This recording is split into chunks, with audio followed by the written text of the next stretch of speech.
الحمد لله نحمده ونستعينه ونستغفره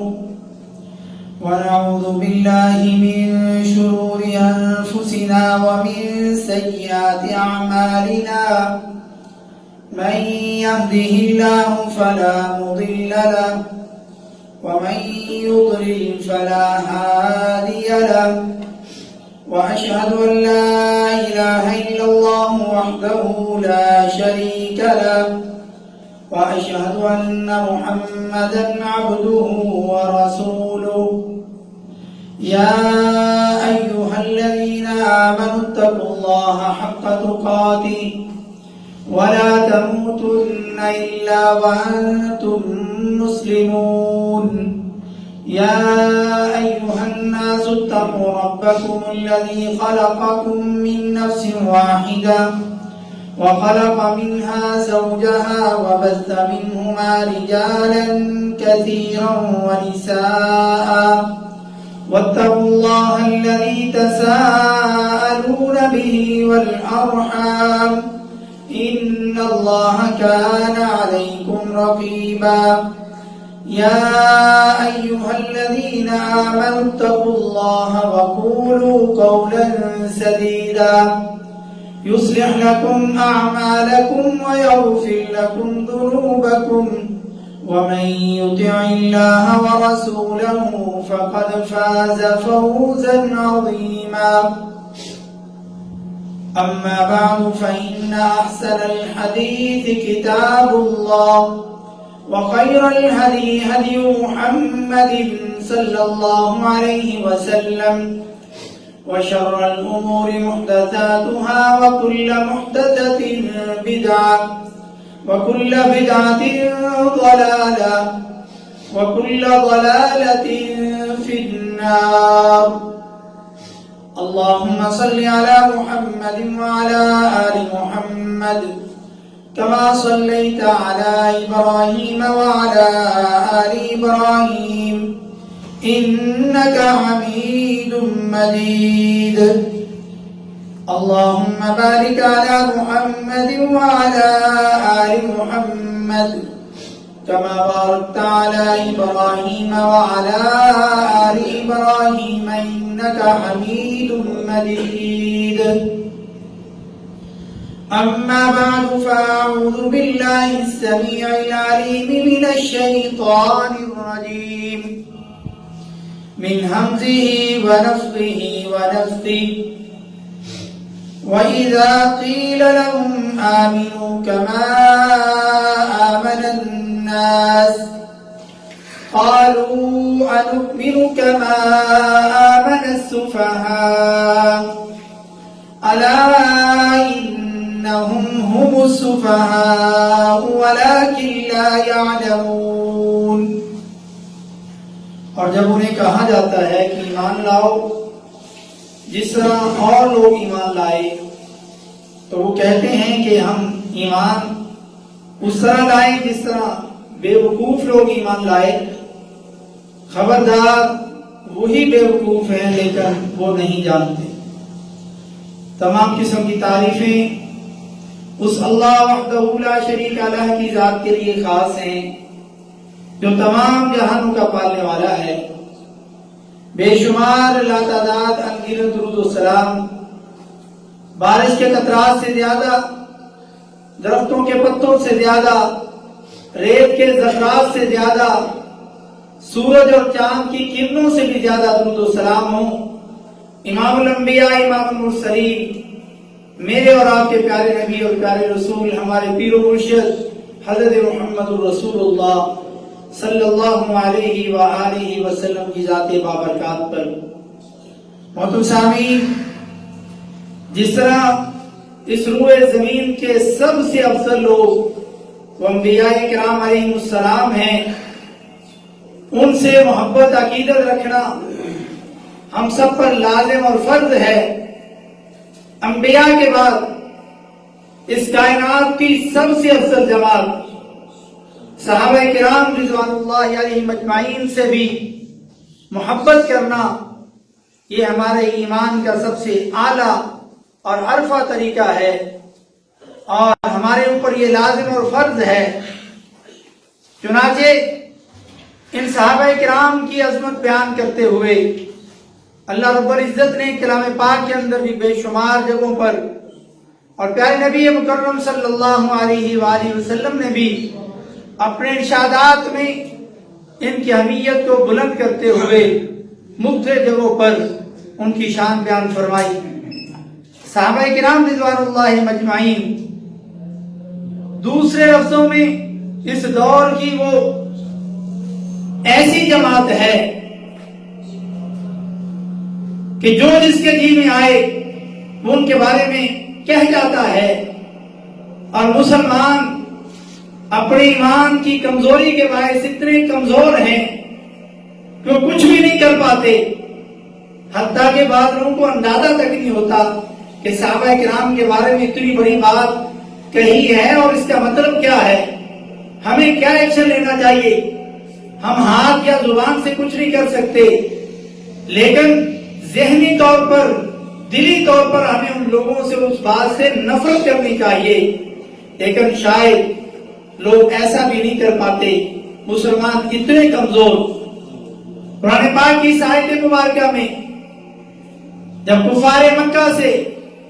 یہ کہا جاتا کہ ایمان لاؤ، کلمہ پڑھ لو،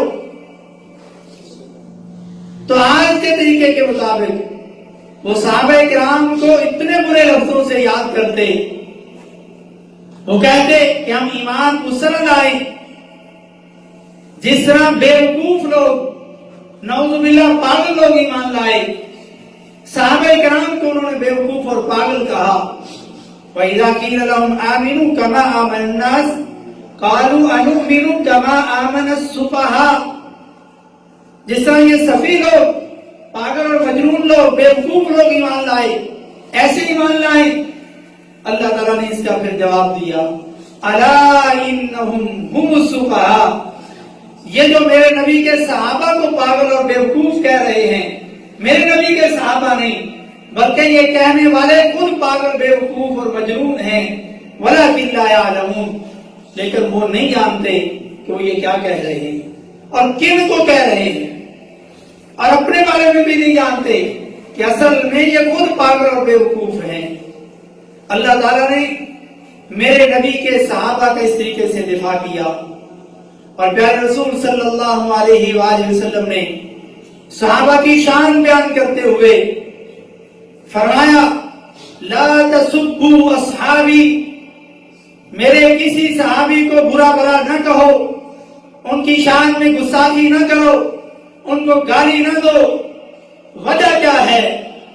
فَلَوْ أَنَّ أَحَدَكُمْ أَنفَقَ مِثْلَ أُحُدٍ ذَهَبًا مَا بَلَغَ مُدَّ أَحَدِهِمْ وَلَا نَصِيفًا، کہ اگر کوئی شخص صحابہ کے مقابلے میں بعد کا کوئی بندہ احد پہاڑ جتنا سونا خرچ کرے،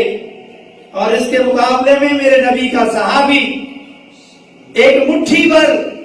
کوئی جو یا غلہ خرچ کر دے، یا آدھی مٹھی کے برابر ہی کر دے، اس کا جو اجر ہے، ایک مٹھی یا آدھی مٹھی غلہ خرچ کرنا، گندم کی کیا اوقات ہے آج ہمارے ہاں، کتنی مہنگی ہے۔ اگر میرے نبی کا صحابی یہ ایک مٹھی یا آدھی مٹھی غلہ یہ خرچ کر دے، اس کا اتنا اجر ہے، تمہارا احد پہاڑ جتنا سونا خرچ کرنے کا بھی اتنا اجر نہیں ہے۔ یہ ہے میرے نبی کے صحابہ کی شان، کہ جنہوں نے ایمان کی حالت میں رسول مکرم صلی اللہ علیہ وسلم کا دیدار کیا اور ایمان کی حالت میں اس دنیا میں گئے، پھر ان کی یہ چھوٹی سی نیکی اللہ کی نظر میں اتنی بڑی ہے کہ تمہارے بعد کے لوگوں کا احد پہاڑ جتنا سونا خرچ کرنا بھی اللہ کی نظر میں وہ کسی کام کا نہیں ہے۔ آج لوگوں کو دیکھنا چاہیے کہ صحیح بخاری کی اس حدیث میں صحابہ کرام کا کتنا بڑا مقام بیان کیا گیا، اور جو لوگ صحابہ کو پھر بھی برا بھلا کہتے ہیں، ان کی شان میں کسی نہ کسی طرح کی گستاخی کرتے رہتے ہیں، پیارے رسول صلی اللہ علیہ وآلہ وسلم نے ان کے بارے میں ایسے بھی ارشاد فرمایا، من سب اصحابی، جس نے میرے صحابہ کو گالی دی، یا برا بلا کہا یا ان کی شان میں گستاخی کی، فعلیہ لعنۃ اللہ، اس پر اللہ کی لعنت ہو، والملائکہ، اور تمام فرشتوں کی اس پر لعنت ہو، والناس اجمعین، اور تمام دنیا جہاں کے لوگوں کی اس پر لعنت ہو۔ اس روایت کی روشنی میں وہ لوگ جو اصحاب محمد صلی اللہ علیہ وسلم پر تبرہ کرتے ہیں، طعن و تشریح کرتے ہیں، وہ ملعون ہیں، وہ لعنتی ہیں، اور ہر قسم کی خیر اور بھلائی سے، ہر قسم کی ہمدردی سے وہ محروم ہیں، جس پر اللہ، اس کے فرشتے اور دنیا کے تمام لوگ ان پر لعنت بھیجتے ہوں، اور وہ اس لائق ہیں کہ یہ جو برا فعل انہوں نے کیا ہے، دنیا کی ہر چیز بھی ان پر لعنت بھیجے، پھر بھی ان پر لعنتیں کم ہیں جو نبی کے صحابہ کو برا بلا کہیں۔ اور وقت کے لوگوں کو، ایسے لوگوں کو قرار واقعہ سزا دینی چاہیے، اور شاطمانی صحابہ کو برا بلا کہنے والے اللہ کی نظر میں اتنے گندے بن جاتے ہیں، پھر وہ ساری رات کھڑے ہو کر کے تہجدیں پڑھتے رہیں، روز سارا دن قرآن کی تلاوتیں کرتے رہیں، تکبیر اولیٰ سے نمازیں پڑھتے رہیں، اشراق کا اہتمام کرتے رہیں، کوئی بھی نیکی کریں، وہ فرضی ہو یا نفلی ہو، پیارے نبی صلی اللہ علیہ وآلہ وسلم نے ان کے بارے میں ارشاد فرمایا، لا يقبل اللہ منہ یوم القیامت صرفا ولا عدلا، اللہ تعالیٰ میرے نبی کے صحابہ کو برا بلا کہنے والوں کی کل قیامت والے دن نہ کوئی فرضی عبادت قبول کرے گا، نہ کوئی نفلی عبادت قبول کرے گا۔ گویا کہ ان کی کوئی نیکی بھی اللہ کے دربار میں قابل قبول نہیں، وہ کوڑے کھوٹے برتن کی طرح ہیں جس کے اندر کچھ نہیں ہے۔ آپ نے صحابہ کرام کو اتنا سستا سمجھ لیا کہ ان کے بارے میں جو مرضی کہو، وقت کے لوگ مسلمان، ان کا ایمان جوش نہیں مار رہا، ان کے پاس دنیاوی طاقت نہیں تو کچھ نہیں کہا جائے گا، تم جو مرضی کہتے رہو، لیکن میرے اللہ کے دربار میں تمہارا ایک جملہ بھی ان کے خلاف کہنا کہ تمہاری ساری زندگی کی باتوں کو ضائع کر دے گا، اور کل قیامت والے دن کوئی نیکی بھی قابل قبول نہیں ہوگی۔ یہ روایت اس بات کا واضح دلیل اور ثبوت ہے کہ رسول اللہ صلی اللہ علیہ وسلم کے صحابہ کرام کے انتخاب اللہ نے جب خود فرمایا اسی روایت کی روشنی میں کہ اللہ رب العزت کو یہ کیسے پسند ہو سکتا ہے کہ جن کو میں نے اپنے نبی کے لیے چنا ہو، آج بھی اٹھ کر کے یا قیامت تک آنے والا اٹھ کر کے ان کو برا بھلا کہے۔ گویا کہ یہ اللہ کے انتخاب پر طعن و تشریح کرنا ہے، گویا کہ اللہ کے انتخاب پر اللہ کو یہ گالی دینا ہے کہ اللہ کو یہ کیسے لوگ چنے تھے اپنے نبی کے صحابہ کے لیے۔ اس کا معنی یہ بھی بنتا ہے وَالْعِيَاذُ بِاللَّهِ، اللہ مسلمانوں کو اور مسلمانوں کی شکل میں جو مسلمان بنے ہوئے ہیں اللہ ان کو ہدایت دے، اگر ہدایت ان کے نصیب میں نہیں تو اللہ تعالیٰ اپنی شان کے لحاظ سے دنیا آخرت ان کو پکڑ کر کے نشان عبرت بنا دے۔ اور مشاجرات جو صحابہ ہیں، صحابہ کرام رضوان اللہ مجمعین کے جو بہنی اختلافات ہیں، آپس کی جو چھوٹی موٹی لفظیں ہیں، جو ایک دوسرے کے ساتھ لڑائیاں جھگڑے ہوئے، اس میں ہمارا موقف کیا ہونا چاہیے، ایک مومن مسلمان کو کیا طریقہ اختیار کرنا چاہیے۔ میرے بھائیوں، آپ اندازہ کریں، وقت کا بادشاہ ہو اور بادشاہ کے بیٹے ہیں جن کو ہمارے یہاں شہزادہ کہا جاتا ہے، شہزادے آپس میں لڑ پڑے اور وہ دیکھنے والا گارڈ جو ہے، چوکیدار جو ہے، جو ان شہزادوں کے جوتے کے برابر بھی نہیں دنیاوی لحاظ سے، اور جوتے کے برابر بھی نہیں سمجھتے حکمران لوگ اپنے گارڈز کو، اور دیکھا کہ یہ شہزادے لڑ پڑے ہیں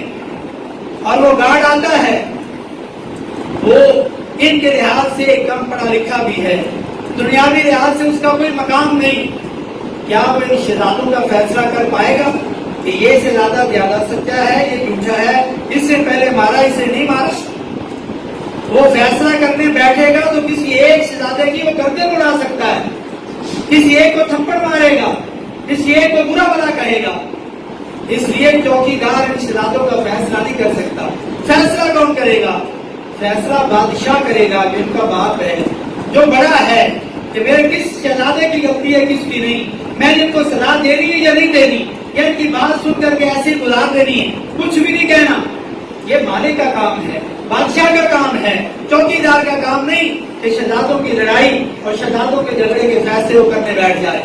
صحابہ کرام رضوان اللہ مجمعین کی آپس کی جو بھی چھوٹی موٹی غلطیاں ہوئی، آپس کے جو بھی ان کی چیزیں تھی، یہ وقت کے امت کے شہزادے ہیں اور اللہ رب العزت خود ان کا فیصلہ فرمائے گا کہ میں نے کسی کو کچھ کہنا یا نہیں کہنا، یا میں نے سب کو معاف کر کے ان سب سے راضی ہو گیا ہوں، بلکہ اللہ رب العزت نے کلام پاک کے اندر ان کے معافی نامے میں جاری کر دیے۔ اسی طریقے سے امام محمد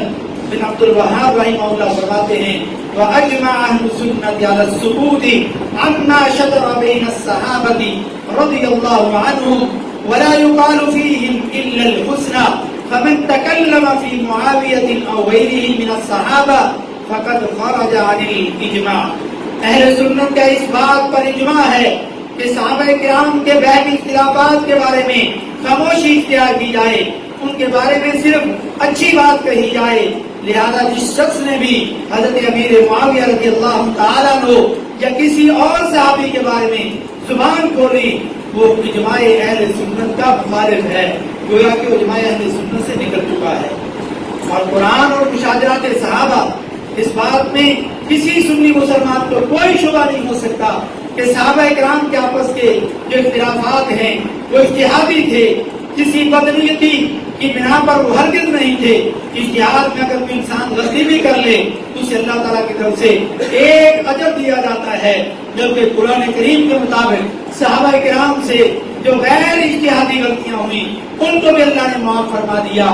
جیسا کہ اللہ رب العزت نے سورہ آل عمران کی 155 نمبر آیت میں فرمایا وَلَقَدْ عَفَا اللَّهُ عَنْهُمْ، یقیناً اللہ تعالیٰ نے انہیں معاف فرما دیا۔ اور دوسرے مقام پر اللہ رب العزت نے صحابہ کرام کو مخاطب کرتے ہوئے سورہ آل عمران کے اندر ارشاد فرمایا وَلَقَدْ عَفَا عَنْكُمْ، یقیناً اللہ تعالیٰ نے تمہیں معاف فرما دیا ہے۔ ان آیات سے یہ ثابت ہوا کہ اللہ تعالیٰ نے صحابہ کرام کی غیر اجتہادی غلطیوں اور ان کے شریک گناہ بھی معاف فرما دیے ہیں۔ لہذا مشاجرات صحابہ جو یقیناً ایک فریق کی اجتہادی غلطی کی بنا پر تھے، وہ قرآن کی روح سے بالآولا معاف ہو گئے ہیں۔ اب ان اختلافات کو بنیاد بنا کر کسی بھی صحابی کے بارے میں زبان کھولنا اپنی آخرت کو برباد کرنے سے اور کچھ بھی نہیں ہے۔ حدیث رسول صلی اللہ علیہ وآلہ وسلم اور مشاجرات صحابہ، جو حدیث ابھی آپ پہلے شروع میں سن چکے ہیں، اس میں رسول اللہ صلی اللہ علیہ وسلم نے کیا فرمایا؟ لا تسبوا اصحابی، کہ میرے کسی صحابی کو برا بلا نہ کہو۔ اور اس روایت کے اندر وہ صحیح بخاری کی تھی اور یہ صحیح مسلم کی ہے، وہی الفاظ ہیں مگر ان الفاظ کا اضافہ ہے۔ 2 بار فرمایا لا تسبوا اصحابی، لا تسبوا اصحابی، میرے صحابہ کو برا بلا نہ کہو، میرے صحابہ کو برا بلا نہ کہو۔ فوالذی نفسی بیدہ، اور یہاں پر قسم اٹھا کے کہا، قسم اس ذات کی جس کے ہاتھ میں محمد کی جان ہے صلی اللہ علیہ وسلم، لو ان احدکم انفق مثل احد ذهبا ما ادرک مد احدهم ولا نصیبا، کہ قسم ہے اس ذات کی جس کے ہاتھ میں محمد کی جان ہے، اگر تم میں سے کوئی پہاڑ کے برابر بھی سونا خرچ کر دے تو اس کا اتنا اجر بھی نہیں، لیکن میرے صحابہ میں سے اگر کوئی 1 مٹھی یا آدھی مٹھی غلہ، جو یا گندم خرچ کر دیں، اللہ کے یہاں اس کا مقام اتنا زیادہ اور بلند ہے کہ اللہ کے نبی صلی اللہ علیہ وسلم نے قسم اٹھا کر کے یہ بات ارشاد فرمائی۔ اور یہ صحیح مسلم کی حدیث ہے۔ اور امام حسن بصری رحمہ اللہ فرماتے ہیں کہ صحابی رسول حضرت عائد بن عمر عبید اللہ بن زیاد کے پاس آئے اور فرمانے لگے، میں نے رسول اللہ صلی اللہ علیہ وسلم کو یہ فرماتے سنا کہ بدترین حکمران وہ ہوتے ہیں جو اپنی رعایا پر ظلم کرتے ہیں، لہذا میری نصیحت ہے کہ تیرا شمار ایسے لوگوں میں نہ ہو۔ عبید اللہ بن زیاد کہنے لگا، بیٹھ جا، تو محمد صلی اللہ علیہ وسلم کا گھٹیا درجے کا صحابی ہے۔ حضرت عائشہ رضی اللہ تعالیٰ عنہ فرمانے لگے، کیا صحابہ کرام میں سے بھی کوئی گھٹیا تھا؟ گھٹیا لوگ تو وہ ہیں، یہ صحابی کہہ رہے ہیں، گھٹیا تو وہ ہیں جو صحابی نہ بن سکے، یا وہ ہیں جو بعد میں آئے۔ نبی کا کوئی بھی ماننے والا جس نے نبی کو دیکھا ہو ایمان کی حالت میں اور ایمان کی حالت میں دنیا سے چلا گیا ہو، کسی صورت میں بھی گھٹیا نہیں ہو سکتا۔ یہ بھی صحیح مسلم کے اندر ہے۔ لہذا اس سے بھی ہمیں پتہ چلا کہ صحابہ کا مقام اتنا اعلیٰ ہے، صحابہ اپنی زبان سے یہ کہہ رہے ہیں کہ نبی کا کوئی صحابی بھی وہ اتنے کم درجے کا نہیں ہو سکتا جس طریقے سے اس روایت میں کہا گیا. اور اسی طریقے سے امام ابو زرع رازی اور امام ابو حاتم رازی رحمہ اللہ فرماتے ہیں اہل سنت کا عقیدہ بیان کرتے ہوئے ادرکنا العلماء فی جمیع الامصار حجازا وعراقا ومصرا وشاما ویمنا فكان من مذهبهم وترحم على جميع اصحاب محمد صلی اللہ علیہ وسلم والکف عما شجر بینہم. امام ابو حاتم رازی رحمہ اللہ فرماتے ہیں کہ ہم نے حجاز کے علماء، عراق کے علماء، مصر کے علماء، شام اور یمن کے علماء، ان تمام علاقوں کے علماء کو دیکھا ہے. ان سب کا یہ مذہب تھا کہ محمد الرسول اللہ صلی اللہ علیہ وسلم کے صحابہ کے لیے رحمت کی دعا کی جائے اور ان کے درمیان ہونے والے اختلافات سے اپنی زبان بند رکھی جائے. کسی بھی طرح سے صحابہ کے آپس کے اختلافات میں کوئی کسی طرح کی بات نہ کی جائے. ہمارے درمیان اتحاد اور اتفاق بھی اسی صورت میں ممکن ہے کہ ہم تمام صحابہ کرام رضوان اللہ مجمعین کی صرف نیکیاں ذکر کریں، ان کی اچھائیاں بیان کریں. اور اگر ہم ایسا نہیں کریں گے تو ہمارے اندر بھی اختلافات پیدا ہو جائیں گے. جیسا کہ امام عوام ابن حوشب رحمہ اللہ فرماتے ہیں اذکروا محاسن اصحاب محمد صلی اللہ علیہ وسلم تألف علیہ قلوبکم ولا تذکروا غیرہ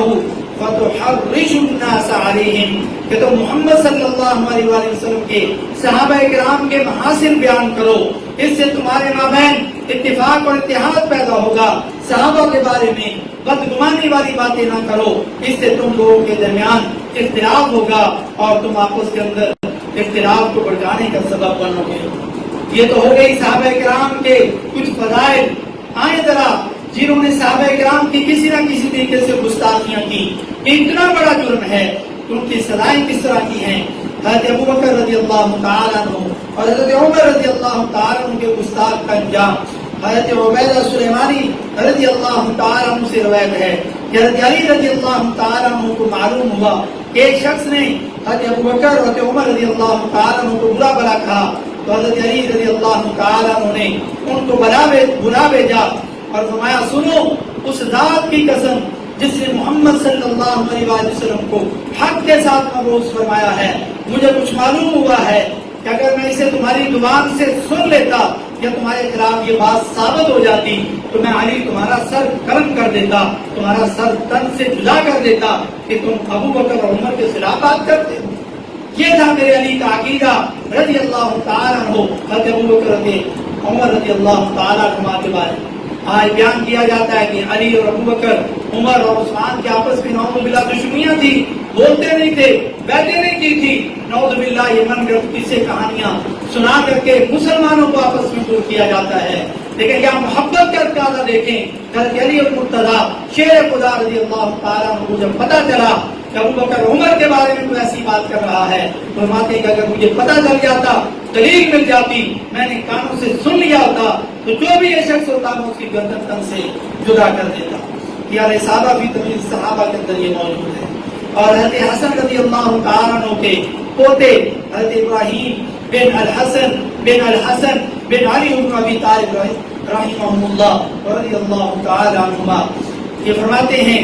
کہ میرے ایام شباب میں، یعنی حضرت علی رضی اللہ تعالیٰ عنہ کے پڑپوتے ہیں، یہ فرماتے ہیں کہ میرے ایام شباب میں میرے پاس مغیرہ بن سعید آیا. میں کیونکہ جوانی میں شکل و صورت میں رسول اللہ صلی اللہ علیہ وسلم سے بہت مشابہت رکھتا تھا، تو اس نے میرے رسول صلی اللہ علیہ وسلم سے رشتہ داری، آپ سے مشابہت اور میرے متعلق اپنی خواہشات کا اظہار کیا، یعنی اچھی چیزوں کا ذکر کیا. پھر اس نے حضرت ابو بکر اور عمر رضی اللہ تعالیٰ عنہ کا تذکرہ کیا تو ان پر لعنت کی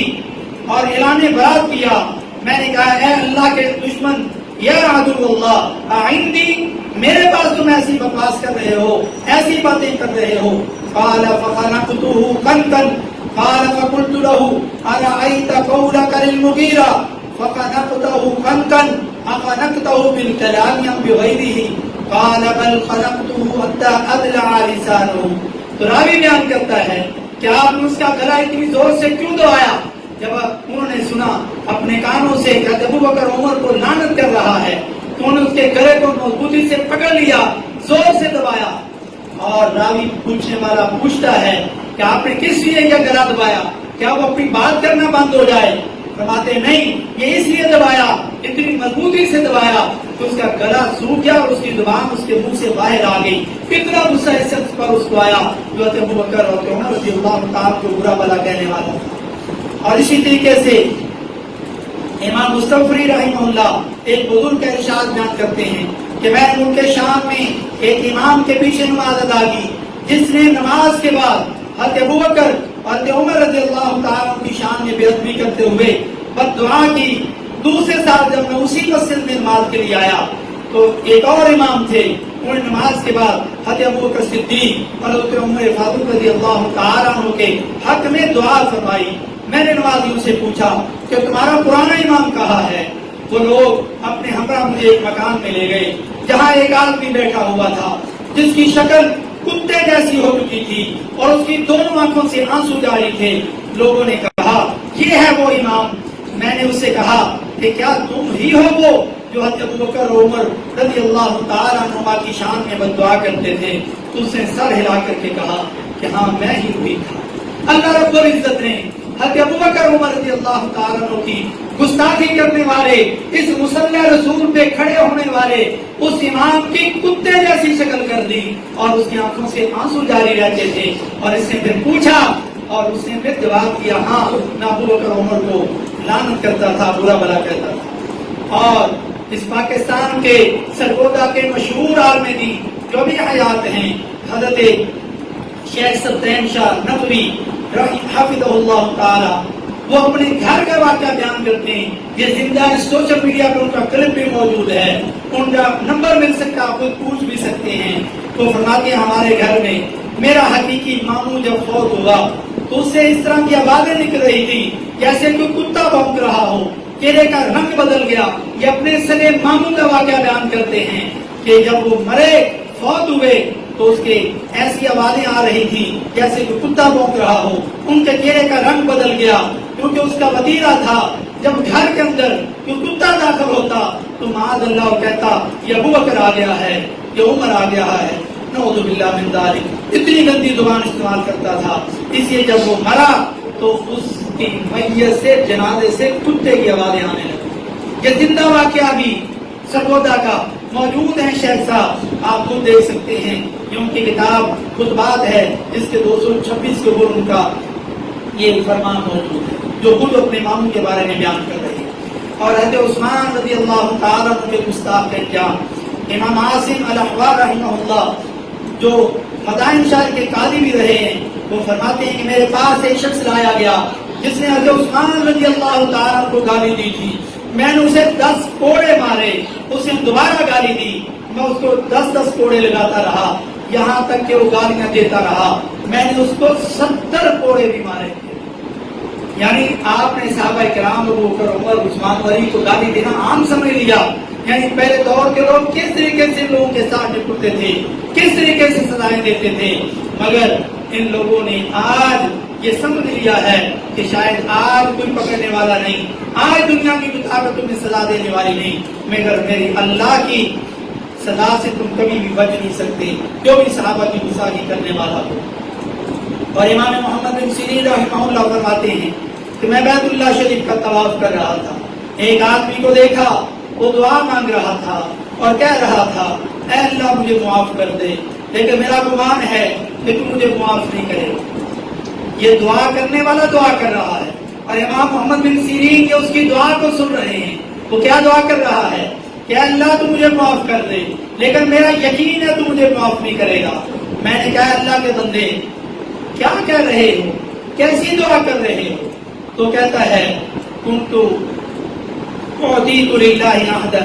ان قدرت ان اظلم وجہ عثمان الا لقمته۔ یہ لمبی بات عربی کے اندر ہے جس کا ترجمہ آپ کے سامنے رکھتا ہوں تاکہ بات کو قریب کریں۔ وہ کہتا ہے کہ میں نے اللہ سے یہ وعدہ کیا تھا، یہ عہد کر لیا تھا کہ اگر مجھے قدرت ہوئی، طاقت ہوئی تو میں عثمان رضی اللہ تعالیٰ عنہ کو تھپڑ ماروں گا، نعوذ باللہ۔ ان کی زندگی میں مجھے یہ موقع نہ ملا، لیکن جب وہ قتل ہو گئے، شہید ہو گئے، ان کی چار پائی گھر میں رکھی ہوئی، لوگ آتے رہے ان کے لیے دعا کرنے کے لیے. میں بھی اس بہانے داخل ہوا, دعا کہ میں بھی ان کا جنازہ پڑھنا چاہتا ہوں. لیکن جب میں نے موقع دیکھا کہ کوئی پاس نہیں ہے, خالی جگہ ہے, تو میں نے ان کا کفن کا کپڑا اٹھایا اور ان کو تھپڑ مارا اور پھر گیرا ڈھانپ دیا. اب میرا یہ دایاں ہاتھ سوکھ گیا ہے. علامہ ابن سیرین رحمہ اللہ فرماتے ہیں فرأیتها یابسۃ کأنہا عود, میں نے بھی اس کے دائیں ہاتھ کو دیکھا, وہ ایسا تھا جیسے سوکھی ہوئی لکڑی ہوتی ہے. میرے بھائیوں,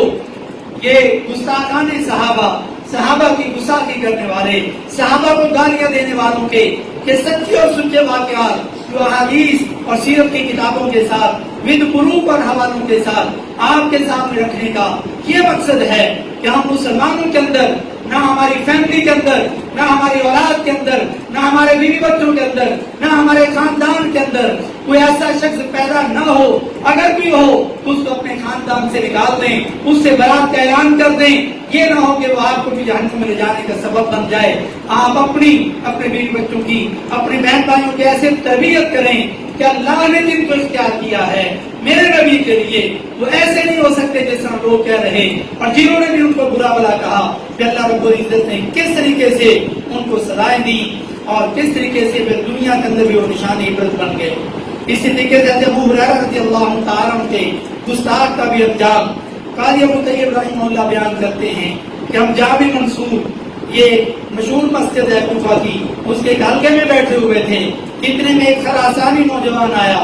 اس نے جانوروں کے تھنوں میں دودھ کو روکنے کے متعلق مسئلے کے بارے میں سوال کیا اور دلیل کا مطالبہ کیا. تو ایک استدلال کرنے والے نے اس مسئلے میں حضرت ابو ہریرہ رضی اللہ تعالیٰ عنہ کی بیان کردہ حدیث پیش کی تو ان کو کہنے لگا ابو ہریرہ غیر مقبول الحدیث, نعوذ باللہ, کہ ابو ہریرہ رضی اللہ تعالیٰ عنہ کی یہ حدیث قابل منظور نہیں, وہ اس قابل نہیں کہ ان کی یہ روایت قبول کی جائے. قاضی ابو طیب فرماتے ہیں فَمَسْتَمْتَمَّ كَلَامُهُ حَتَّى سَقَطَ عَلَيْهِ حَيَّةٌ عَظِيمَةٌ مِنْ سَقْفِ الْجَامِ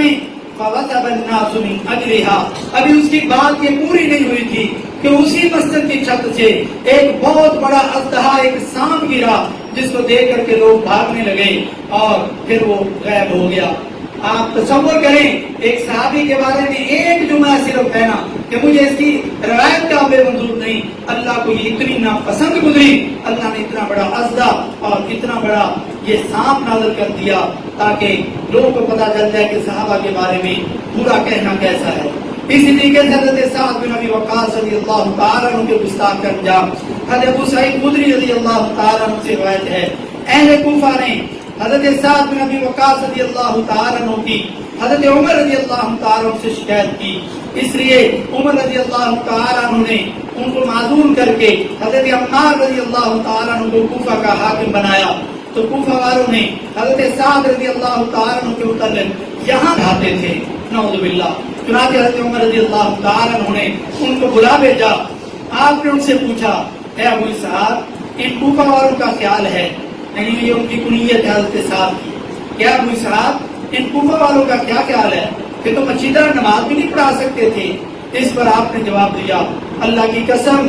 میں تو انہیں نبی صلی اللہ علیہ وسلم کی طرح ہی نماز پڑھاتا تھا, اس میں کوئی کوتاہی نہیں کرتا. عشاء کی نماز پڑھاتا تو اس کی پہلی 2 رکعات میں قرات لمبی کرتا, کیونکہ عشاء کی پہلی 2 رکعتوں میں قرات لمبی کرنا سنت ہے, اور دوسری 2 رکعتیں ہلکی پڑھاتا. حضرت عمر رضی اللہ تعالیٰ فرمانے لگے اے ابو اسحاق یعنی اے سعد مجھ کو تم سے یہی امید تھی. پھر آپ نے سعد رضی اللہ تعالیٰ کے ساتھ ایک یا کئی آدمیوں کو کوفہ بھیجا. قاصد نے ہر کوفہ کی مسجد میں جا کر کے ان کے متعلق پوچھا. سب نے حضرت سعد رضی اللہ تعالیٰ کی تعریف کی. لیکن جب مسجد بنی عبس میں گئے تو ایک شخص نے جس کا نام اسامہ بن قتادہ تھا اور اس کی کنیت ابو سادہ تھی, وہ کھڑا ہوا اور اس نے کہا بعض لوگ ہوتے ہیں اپنا نمبر بنانے کے لیے, نام بڑھانے کے لیے, لوگوں کو پتا چل جائے سارے تعریفیں ہی کر رہے ہیں, میں ہوں حق بیان کرنے والا, میں بڑا سچا ہوں. بعض لوگوں کے اندر یہ کیڑا ہوتا ہے. یہ کھڑا ہوا اور اس نے کہا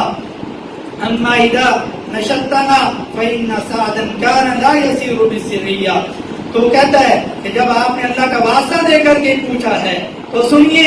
سعد نہ فوج کے ساتھ خود جہاد کرنے جاتے تھے، نہ مال غنیمت سے اتنا تقسیم کرتے تھے، نہ یہ فیصلے جو کرتے تھے وہ تو انصاف پر مبنی نہیں ہوتے تھے۔ یہ سن کر کے حضرت سعد رضی اللہ تعالیٰ عنہ نے فرمایا اللہ کی قسم میں تمہاری اس بات پر 3 دعائیں کرتا ہوں، اے اللہ اگر تیرا یہ بندہ جھوٹا ہے اور صرف ریا اور نمود و نمائش کے لیے کھڑا ہوا ہے تو اس کی عمر دراز کر دے، اس کی عمر لمبی کر دے اور اسے خوب فقیر کر دے اور اسے فطروں کے اندر مبتلا کر دے۔ اس کے بعد وہ شخص اس درجہ بدحال ہوا کہ جب اسے پوچھا جاتا کہتا کہ ایک بوڑھا ہوں، پریشان ہوں، بدحال ہوں، یہ جس کو حضرت سعد نے بد دعا دی تھی۔ وہ پھر جب اسے پوچھا جاتا کہ تیرا یہ حال کیوں ہے، وہ کہتا کہ میں بوڑھا ہوں، عمر بڑی لمبی ہو گئی، بوڑھا ہو گیا، پریشان ہوں، بدحال ہوں، مجھے سعد رضی اللہ تعالیٰ عنہ کی بد دعا لگ گئی ہے۔ عبد الملک فرماتے ہیں میں نے اسے دیکھا تو اس کی یہ جو بھویں تھی بڑھاپے کی وجہ سے اتنی یہ نیچے آ گئی تو اس کی آنکھیں چھپ جاتی، لیکن وہ ان کو بھی اٹھا اٹھا کر کے نوجوان لڑکیوں کو راستوں میں چھیڑتا ہوں تو آنکھیں مارتا تھا۔ ایک صحابی رسول کی ایسی بد دعا لگی کہ مسجد سے نکل کر کے کتنے گندے کام پہ لگا اور کیسی اس کی زندگی بنی۔ صحابہ کرام کی گستاخی کرنا یا ان کے بارے میں گندا عقیدہ رکھنا، اس طریقے سے پھر اس کی زندگی نیکیوں سے اجڑ کر کے گناہوں پر ایسے چلی جاتی ہے۔ حضرت سعید بن زید رضی اللہ تعالیٰ عنہ کی گستاخ عورت کا انجام یہ بھی اسی طرح ہے کہ ایک عورت نے آپ پر الزام لگایا کہ انہوں نے میری زمین پر قبضہ کر لیا۔ جب مروان نے ان کو بلایا تو انہوں نے کہا کہ آپ نے رسول اللہ صلی اللہ علیہ وسلم کا یہ فرمان نہیں سنا؟ تو انہوں نے کہا کہ میں نے رسول اللہ صلی اللہ علیہ وسلم سے یہ سنا ہے کہ جس نے کسی کی زمین ایک بالش کے برابر بھی قبضہ کر لیا تو اس کو 7 زمینوں کا طوق پہنایا جائے گا۔ تو مروان نے ان سے کہا اس کے بعد میں آپ سے کسی شہادت کا مطالبہ نہیں کروں گا۔ تو انہوں نے یہ حدیث بیان کی۔ راوی کہتا ہے پھر میں نے اس عورت کو دیکھا کہ وہ عورت اندھی ہو گئی، دیواریں توڑتی پھرتی تھی، دیواروں کو ہاتھ لگا لگا کر کے چلتی پھرتی تھی اور کہتی تھی کہ مجھے سعید بن زید کی رضی اللہ تعالیٰ عنہ کی بدبا لگ گئی۔ ایک مرتبہ وہ اپنے گھر میں چل پھر رہی تھی کہ گھر کے کنویں میں جا گری اور اسی کنویں کے اندر مر گئی اور وہی کنواں اس کا مقبرہ اور قبر بن گیا۔ کسی کو توفیق نہیں کہ اس کو نکال کر کے قبرستان میں دفن کر دے۔ حضرت حسین رضی اللہ تعالیٰ عنہ کے گستاخ کا انجام، حضرت ابو رجاء الطاردی رحمہ اللہ فرماتے ہیں کہ تم علی رضی اللہ تعالیٰ عنہ کو برا بلا نہ کہو، نہ ہی ان کے گھر والوں کو برا بلا کہو۔ ہمارا ایک پڑوسی جو کوفہ سے آیا حضرت حسین رضی اللہ تعالیٰ عنہ کے متعلق کہنے لگا کہ تم اس فاسق ابن فاسق یعنی حضرت حسین کو بھی فاسق کہہ رہا ہے، حضرت علی کو بھی نعوذ باللہ فاسق کہہ رہا ہے کہ تم فاسق ابن فاسق کو نہیں دیکھتے جس سے اللہ نے ہلا کر دیا۔ بس اس گستاخی کی وجہ سے تھی کہ اللہ تعالیٰ نے فوراً 2 تیر بھیجے جو اس کی آنکھوں میں ایسے ڈب گئے اور اسے اندھا کر دیا۔ یہ فوراً واقعہ یہ فضائل صحابہ امام احمد کی کتاب اس کے اندر یہ قصہ موجود ہے۔ میرے بھائیوں صحابہ کرام رضوان اللہ مجمعین کا جو معاملہ ہے وہ بڑا ہی عجیب و غریب ہے، اس کے بارے میں اپنی زبانوں کو ہمیشہ سے لگام دے دیں۔ اور آخری بات حضرت معاویہ رضی اللہ عنہ کو گالی دینے والے کو حضرت عمر بن عبدالعزیز جو حضرت عمر بن خطاب رضی اللہ عنہ کی لڑی سے ہیں، بڑے مشہور و معروف ہیں، انہوں نے سزا دیتے فرماتے ہیں کہ میں نے کبھی حضرت ابراہیم فرماتے ہیں کہ میں نے کبھی نہیں دیکھا کہ عمر بن عبدالعزیز رحمہ اللہ کسی انسان کو انہوں نے مارا ہو، لیکن ایک شخص کو کبھی نہ چھوڑتے جو کہ امیر معاویہ رضی اللہ تعالیٰ کو گالی دیتا تو اسے کوڑے مارتے۔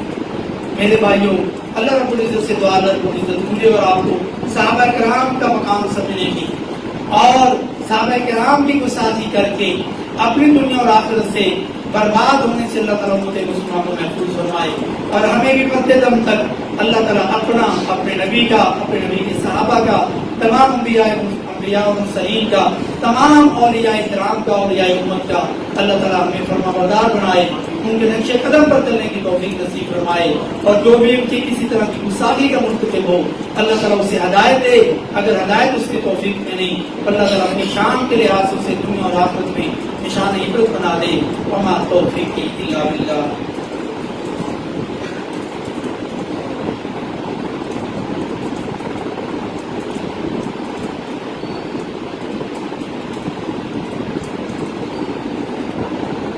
الحمد